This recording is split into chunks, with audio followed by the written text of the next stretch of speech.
যাদের হিয়ারিং আছে তারা কিভাবে কাগজ সাজাবে সেইটা আমি কিন্তু এখন পরপর সাজিয়ে দিচ্ছি, যেন হিয়ারিং এ গিয়ে একদমই দেরি না হয় বা মানুষজন হয়রানি না হয়।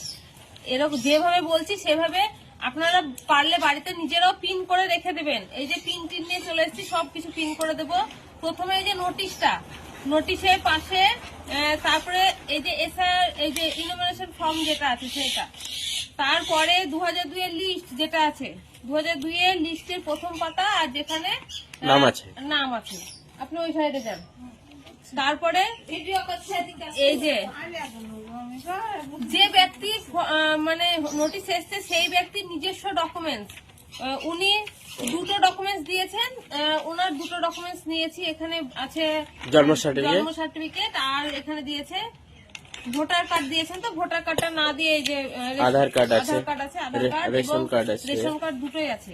এছাড়াও আছে ওনার বাবার নিজের ভোটার কার্ড, আচ্ছা বাবার ভোটার কার্ড, বাবার রেশন কার্ড, আধার কার্ড সবই আছে। দুটো করে নিলেই হবে, যেহেতু উনি অনেক কটা জেরক্স করেছেন সেটা নিলেও অসুবিধা নয়। কেউ যদি মনে করেন একটা জেরক্স বেশি দিব অসুবিধা নাই, তবে কেউ কম দিবেন না, সঙ্গে করে কম নিয়ে যাবেন না।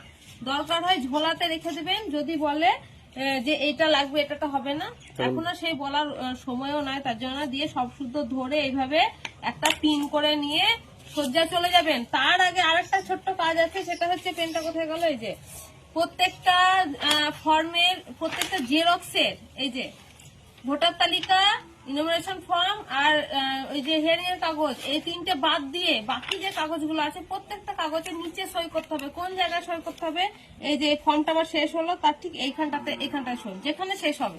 কারণ এই ফর্মগুলো তো ছবি করে পাঠাবে, তখন হচ্ছে আপনার সইটা শুদ্ধ লাগবে। এবার ধরুন আপনার কাগজ লেখা ছবিটা যেখানে শেষ হয়েছে তার ঠিক পরে যেন সইটা হয়। এই যে আমি একটু কাগজে করে পেনে করে একটু দাগও দিয়ে দিচ্ছি যাতে মানুষের সুবিধা। এটা এখানে শেষ হয়েছে, এই যে এখানে সই হবে। হ্যাঁ, এই যে এখানে শেষ হয়েছে, এই যে এখানে সই হবে এরকম ভাবে। মানে আমার এই ছবিটা জেরক্সটা এখানে শেষ হলো, আমি এইখানে সই করে দিলাম তাহলে হবে না, কারণ ওরা যখন ফোনে ছবিটা তুলবে তখন বা স্ক্যান করবে তখন যেন সইটা বাদ না চলে যায়, সেই জন্য। আর এই যে এখানে শেষ হয়েছে, এখানটাতে সই হবে, বুঝতে পেরেছেন তো? এইভাবে হবে। এই যে এবার এটা সম্পূর্ণ হলো, এবার ওই ব্যক্তি সই করে দেবে, তারপরে এটা হিয়ারিং এর দিন শুধু কাগজটা হাতে করে নিয়ে যাবে, জমা দেবে, খুব তাড়াতাড়ি হিয়ারিংটা কমপ্লিট হয়ে যাবে, অসুবিধা হবে না। আর যারা কাগজ রেডি করে নিয়ে যাবেন না তাদের একটু অসুবিধা হবে, অনেকটাই দেরি হবে, এমনকি কাগজ সারাতে দেখলো আপনাকে পিছনে দিয়ে দিল। বেশ।